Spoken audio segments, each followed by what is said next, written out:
ఆకాశం నుంచి చూస్తే సిటీస్ ఎలా కనబడతాయి? మన దేశంలోని సిటీస్ ఇలా కొంచెం అనార్గనైజ్డ్గా ఉన్నట్లు కనిపిస్తాయి. వెస్ట్రన్ సిటీస్ కొంచెం ఇదిగో ఇలా ఆర్గనైజ్డ్గా ఉన్నట్టు కనిపిస్తుంటాయి. ఎక్కడైనా సరే సిటీస్ అంటే విశాలంగా అన్ని వైపులా బాగా స్ప్రెడ్ అయినట్లు ఉంటాయి. కానీ ఇప్పుడు మనం మాట్లాడుకునే సిటీ అలా కాదు. ఆకాశం నుండి చూస్తే భూమి మీద ఒక గీత గీసినట్లుగా కనిపిస్తుంది. అది కూడా 170 కిలోమీటర్ల పొడవు లైన్. వెడల్పు మాత్రం జస్ట్ 200 మీటర్స్, హైట్ 500 మీటర్స్. ఈ సిటీ పేరే ది లైన్.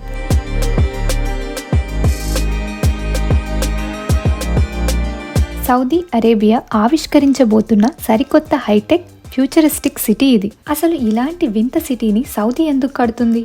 ఇందులో ఏం ఉండబోతుంది? ఇలాంటి విషయాలన్నీ ఈ వీడియోలో చూడబోతున్నాం. ఇంకా మీరు కోకోనట్ ఫోకస్ ఛానల్కు సబ్స్క్రైబ్ చేసుకోకపోతే వెంటనే సబ్స్క్రైబ్ చేయండి. బెల్ ఐకాన్ని ఆన్లో పెట్టండి. నౌ లెట్స్ బిగిన్ ఆ వీడియో.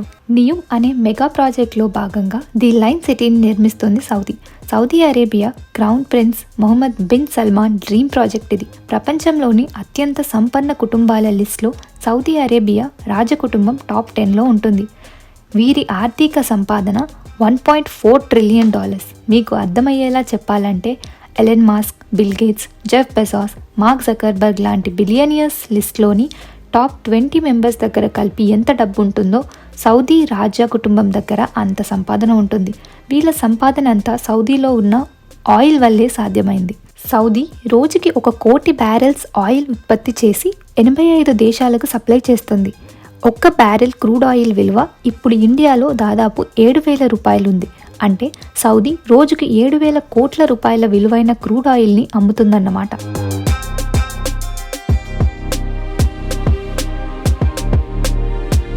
సౌదీ నడిచేదే ఆన్లైన్ మైన్ మీద. అఫ్కోర్స్ చాలా అరబ్ దేశాల సిచ్యువేషన్ ఇదే. కానీ ఎంతకాలం ఈ ఆయిల్కి డిమాండ్ ఉంటుంది? వీళ్ళ దగ్గర ఆయిల్ నిల్వలు తగ్గిపోకుండా ఉండవు కదా. 2040s to 50s కల్లా ఆయిల్ రిజర్వాయర్స్ అంతరించిపోతాయని చాలా అధ్యయనాలు ప్రెడిక్ట్ చేస్తున్నాయి.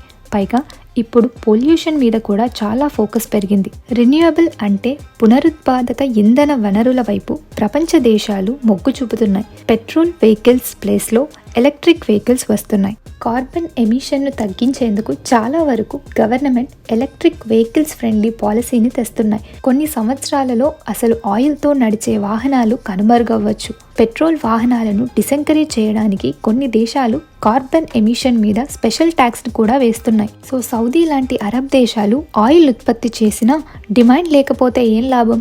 ఇది గమనించిన Saudi crown prince Mohammed bin Salman ఇంకా ఆయిల్ పై డిపెండ్ అవ్వకుండా సర్వైవ్ అయ్యేలా తమ దేశాన్ని తీర్చిదిద్దాలని ప్లాన్ చేశాడు. దుబాయ్ ఇదివరకు ఇలాగే ఆలోచించి చాలా ప్రాజెక్టులు చేపట్టింది. సౌదీ కూడా తమ దేశంలోని తాబుక్ ప్రావిన్స్ నియూమ్ ప్రాజెక్టు ద్వారా పర్యాటక వాణిజ్య ప్రాంతంగా అభివృద్ధి చేసి దాంతో సంపాదన సృష్టించాలని ప్లాన్ చేసింది. అందులో భాగంగా మొత్తం ప్రపంచ దృష్టిని ఆకర్షించేలా ది లైన్ సిటీ చాలా స్పెషల్గా, చాలా అడ్వాన్స్డ్గా నిర్మిస్తున్నారు.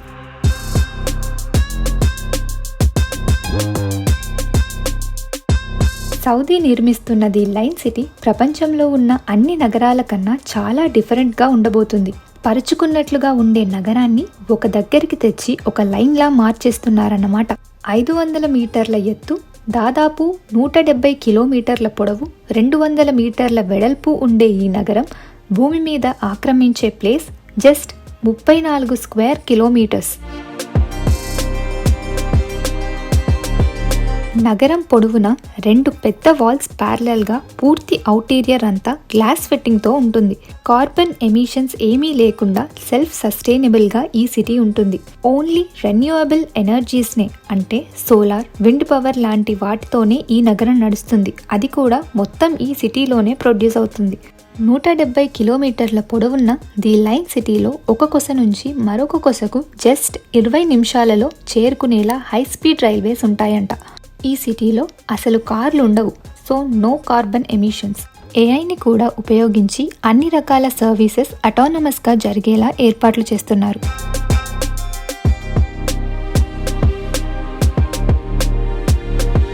ఇక ఈ సిటీలోకి చల్లటి గాలి సహజంగా వీచేలా ఏడాది పొడవునా ఒకేలా మంచి వాతావరణం ఉండేలా డిజైన్ చేశారు. సిటీ మొత్తాన్ని కొన్ని కమ్యూనిటీల్లాగా ఒకదాని పక్కన ఒకటి పేర్చినట్లుగా కడుతూ వెళ్తున్నారు. ప్రతి కమ్యూనిటీలో అవసరమైన అన్ని సదుపాయాలు ఉంటాయి.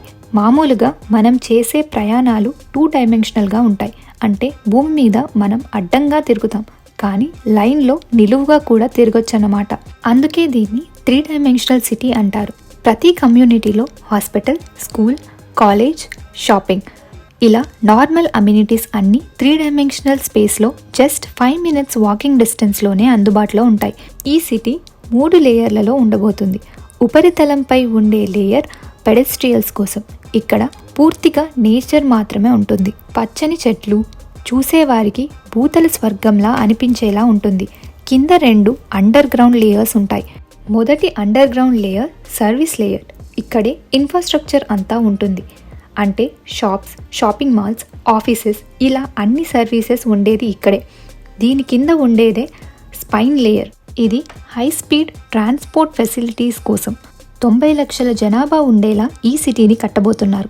ఈ సిటీ వల్ల 4.6 లక్షల ఉద్యోగాలు ఏర్పడతాయని, తమ దేశ జీడిపికి $48 బిలియన్ కాంట్రిబ్యూషన్ వస్తుందని సౌదీ అంచనా వేస్తుంది.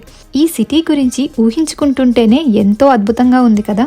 సౌదీ అనుకున్నట్లుగా ఈ నగరం 2030 నాటికి తయారైతే నిజంగానే ఒక అద్భుతం జరిగినట్టే.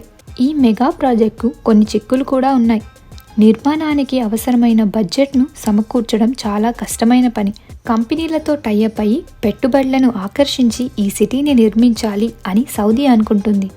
కానీ ఇంతవరకు పెట్టుబడులు బడ్జెట్లో 1% కూడా రాలేదన్నది వాస్తవం. ఇక తబూక్లో స్థానికంగా కూడా ఈ నగర నిర్మాణంపై పెద్దగా ఉత్సాహం కనిపించట్లేదు.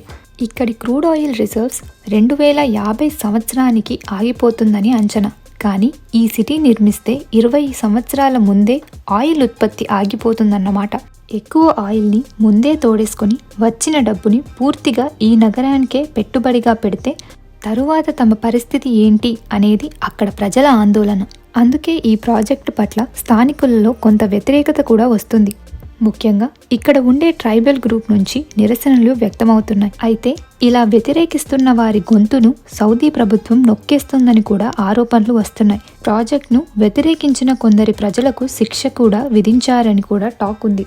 సోషల్ మీడియాలో ప్రాజెక్ట్స్కి వ్యతిరేకంగా మాట్లాడిన ఒక ట్రైబల్ లీడర్ని పోలీసులు చంపారు కూడా. మరోవైపు ఈ ప్రాజెక్ట్ సక్సెస్ అయితే ఓకే, బట్ మధ్యలోనే ఆగిపోయినా, ఒకవేళ కంప్లీట్ అయి ఫెయిల్ అయినా పరిస్థితి ఏంటి అనే అయోమయం కూడా జనాల్లో కనిపిస్తుంది. పైగా ప్రాజెక్ట్ నిర్మిస్తున్న ప్రాంతం పూర్తిగా ఎడారి. ఎండలు ఎక్కువ ఉన్నప్పుడు 50 డిగ్రీల టెంపరేచర్తో విపరీతమైన హీట్ ఉంటుంది. చలికాలంలో -10 డిగ్రీల్లో చలి కూడా ఉంటుంది. ఈ వాతావరణ పరిస్థితుల్లో నిర్మాణం జరగాలంటే కొంచెం కష్టంతో కూడుకున్న పనే. ఇక దీ లైన్లో ఉండే 90 లక్షల జనాభాలకు ఈ నగరంలోనే ఆహార ఉత్పత్తి జరుగుతుందని అంటున్నారు. ఇది ఎంతవరకు సాధ్యం అన్నది కూడా అనుమానమే. ప్రస్తుతం ఉన్న జనాభాకే ఈ దేశం బయట దేశాల నుంచి ఆహార పదార్థాలను దిగుమతి చేసుకుంటుంది. ఇవన్నీ అధిగమించి సౌదీ ఎడారిలో ఈ గీత సిటీ నిర్మించడం ద్వారా తన గీతను తానే రాసుకుంటుందా చూడాలి. ఇక ఈ ప్రాజెక్ట్ మీద మీ ఒపీనియన్ ఏంటి? కామెంట్స్లో చెప్పండి. వీడియో నచ్చితే like, share and subscribe to coconut focus. Also tap the bell icon.